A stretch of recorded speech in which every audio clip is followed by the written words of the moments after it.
Hello, I want to thank you for your comments. And here's one for a from New Life EW4OS, and it's brilliant, really. Will you say that if they attack your home? And New Life is talking about the Just Stop Oil and Greenpeace issue. What if that becomes personal? What if Greenpeace were to attack my home? Well, first of all, I'm not the Prime Minister.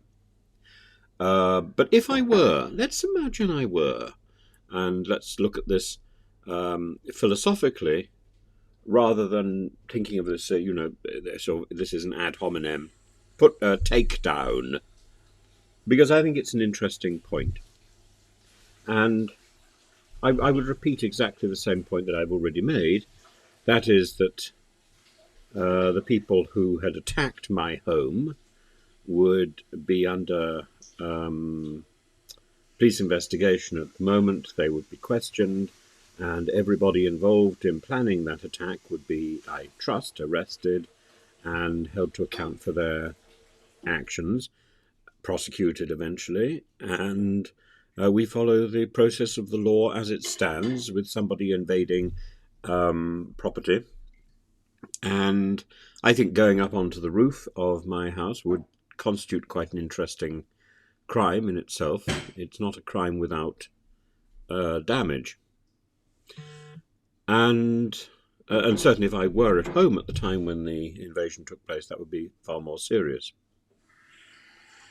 However, there's a second issue, and that is that, well, first of all, I would, of course, continue speaking to the organisations because I think they're important organisations, and not everybody, I imagine, in those organisations would have been involved in the planning of a crime.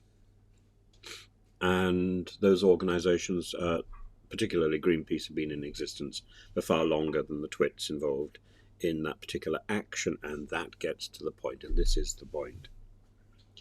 Many of the people involved in actions are more interested in the action, the adventure of gluing themselves to the road, the thrill of abseiling down the Prime Minister's front wall, or up the Prime Minister's front wall. I don't know what you do when you abseil.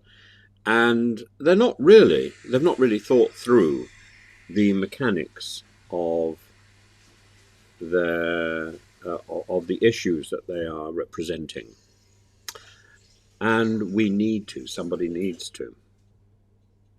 So in the same way that the Brexiteers were terribly busy pumping out their rhetoric and scribbling slogans that meant nothing on the side of a on the side of a bus, so too the Greenpeace activists, the Just Stop Oil activists, even the ordinary strikers are more interested in the cohesion and the social thrill that the action gives to the group than they are in the issues that are that lie behind the action itself.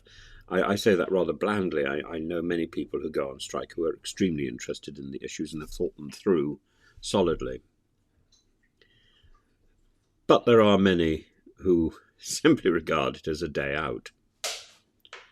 And yes, it is socially binding, but that's not where it should lie. People should think through what these things might achieve. So a strike is there, and an action is there to draw attention to the problem. But if the strike or the action alienates the public, then it doesn't matter how much attention you're getting, you're not having the desired effect. And that is the plan of the government. So by gluing yourself to the road, by walking slowly in a funereal way,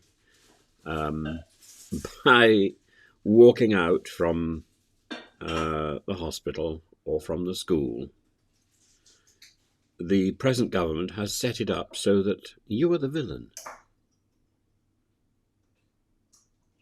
And you need a different way to attract attention and to harness the public.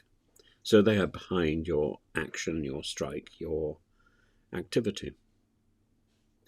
And there are different ways. In the 21st century, we have many, many different ways of reaching a larger audience.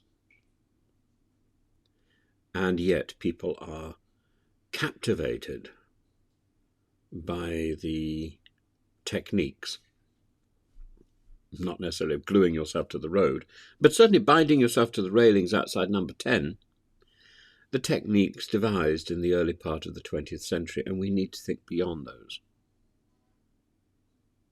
And I don't think these activists are doing so, and I also don't think many of them have really thought through what they really want.